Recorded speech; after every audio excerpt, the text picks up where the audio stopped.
Już od małego, 10 lat miałem, jak pierwszy raz poszedłem do Różnego Stoku. Potem była pierwsza pielgrzymka do Częstochowy, 13 lat. I tak jak słuchałem,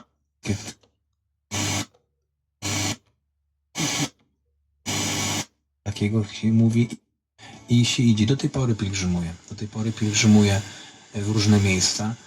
Dlaczego pielgrzymuję? Gałka, okej. To jest pytanie, które chyba jest takim zawsze pytaniem bardzo osobistym, bo mówi się na pielgrzymce o tym, że powodów pielgrzymowania jest tyle, ile jest pielgrzymów, prawda? I to jest prawda, bo każdy niesie w sobie motywy różne, idzie z różnymi intencjami i widzę z perspektywy czasu, czyli już tak się pielgrzymuje ponad 20 lat, Płyta że bardzo zmienia się mocno też porysowana.